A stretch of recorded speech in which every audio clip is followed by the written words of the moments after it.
नमस्कार दोस्तों, आज के हमारे इस वीडियो में हम आपके लिए करवा चौथ की पावन कहानी लेकर आए हैं। एक समय की बात है, एक साहूकार के 7 बेटे और एक बेटी थी। कार्तिक मास के कृष्ण पक्ष की चतुर्थी तिथि को साहूकार की सभी बहुओं, बेटी और पत्नी ने करवा चौथ का व्रत रखा। जब साहूकार के बेटे भोजन करने बैठे तो अपनी बहन से खाना खाने को कहने लगे। तब वह बोली, भाई अभी चांद नहीं निकला, मैं चांद की प्रतीक्षा करूंगी। चांद को अर्घ देकर ही भोजन कर सकती हूँ। साहूकार के बेटे अपनी बहन से बहुत प्रेम करते थे। वो बहन को भूख से व्याकुल नहीं देख पाए। उन्होंने नगर के पास की पहाड़ी पर एक दीपक जलाया और उसे चलनी के आगे रखकर बहन को कह दिया, बहन चांद निकल आया, अब तुम अपना व्रत खोल सकती हो। साहूकार की बेटी अपनी भाभियों से कहने लगी, भाभी चांद निकल आया, चलो अर्घ देकर भोजन कर लेते हैं। सभी भाभियां बोली, नहीं बाई जी, ये तो आपका चांद निकला है, हमारा चांद निकलने में अभी समय है। भूख से व्याकुल वो चांद को अर्घ देकर भोजन करने बैठ गई। जैसे ही पहला निवाला खाने लगी तो उसे छींक आ गई। दूसरा निवाला खाने लगी तो उसमें बाल आ गया और जैसे ही तीसरा निवाला तोड़ा तभी ससुराल से बुलावा आ गया। पति बीमार है, जैसी भी हालत में है तुरंत ससुराल पहुँचे। उसकी माँ उसे विदा करने के लिए बक्से में से कपड़े निकालने लगी। बार बार बक्से में से काले और सफेद कपड़े निकलने लगे। तब माँ घबरा गई और बेटी से बोली, बेटा रास्ते में जो भी छोटा बड़ा मिले उसके पैर छूती जाना और जो कोई भी बूढ़ सुहागन होने का आशीर्वाद दे तो वहीं अपने पल्ले में गांठ बांध लेना। वो बोली, ठीक है माँ। ऐसा कहकर वो अपने ससुराल की ओर चल दी। चलते चलते रास्ते में उसे जो कोई भी मिलता वो उन सब के पैर छूती गई। सभी ने उसे खुश रहो, सुखी रहो, पीहर का सुख देखो, इस तरह आशीर्वाद दिया। ऐसे ही वो चलते चलते अपने ससुराल पहुंच गई। ससुराल के आंगन में छोटी ननद खेल रही थी। जब उसके पैर छुए तो उसने आशीर्वाद दिया, सदा सौभाग्यवती रहो, पुत्रवती हो। ये सुनते ही उसने अपने पल्ले पर गांठ बांध ली और अंदर गई। अंदर जाते ही देखा कि घर के आंगन में उसके पति का शव रखा है और उसे ले जाने की तैयारी हो रही है। वो बहुत रोई। जैसे ही उसके पति को ले जाने लगे वो रोती हुई बोली, मैं इन्हें कहीं नहीं ले जाने दूंगी। जब कोई नहीं माना तो साथ जाने की जिद करने लगी। उसकी जिद के आगे हार कर सबने कहा, ले चलो इसे साथ में। वो साथ साथ शमशान भी चली गई। अंतिम संस्कार का समय हुआ तो वो बोली, मैं इन्हें नहीं जलाने दूंगी।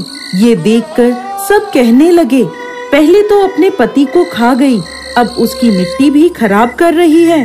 लेकिन वो नहीं मानी, अपने पति को लेकर बैठ गई और रोने लगी। ये देखकर सभी बड़ों ने निर्णय लिया कि इसे यहीं एक झोपड़ी डलवा दो। वो उस झोपड़ी में अपने पति को लेकर रहने लगी। पति की साफ सफाई करती, उसके पास बैठी रहती। दिन में 2 बार उसकी छोटी ननद खाना देने आती थी।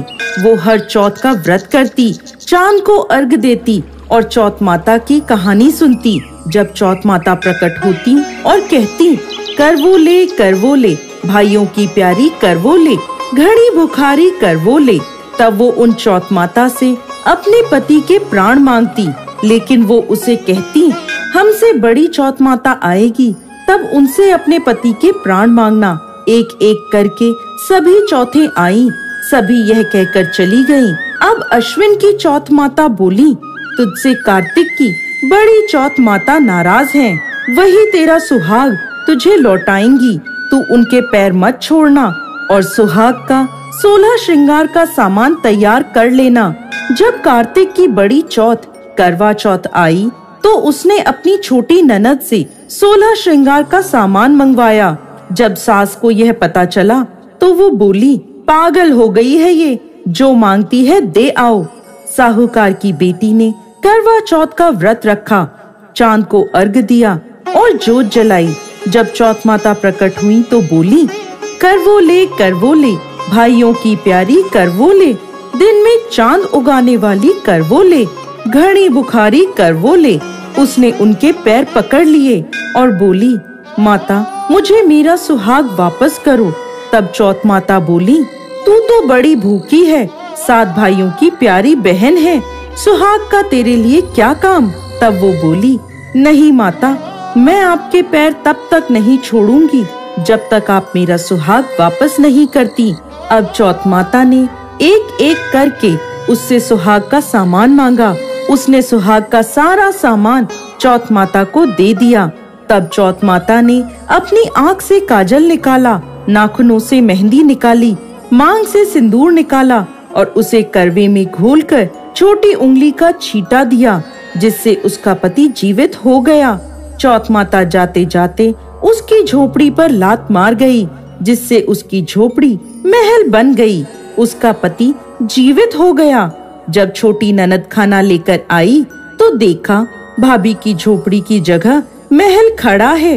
वो दौड़ी दौड़ी छोटी ननद के पास गई और बोली, बाईसा, आपका भाई वापस आ गया, जाओ सासू जी को कहो गाजे बाजे से हमें लेने आए।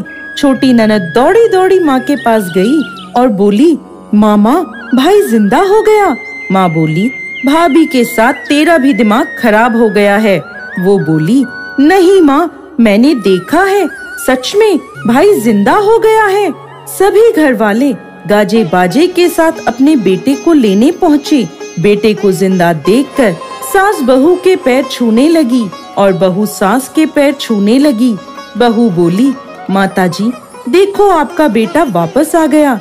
सास बोली, मैंने तो इस बेटे को साल भर पहले ही भेज दिया था, ये तो तेरे भाग्य से वापस आया है। हे चौथ माता, जैसा दुख पहले साहूकार की बेटी को दिया वैसा किसी को भी मत देना, और जैसे बाद में उसको सुहाग का वरदान दिया वैसे ही इस कहानी को कहते, सुनते और हुंकार भरते सब पर कृपा करना। जय चौथ माता।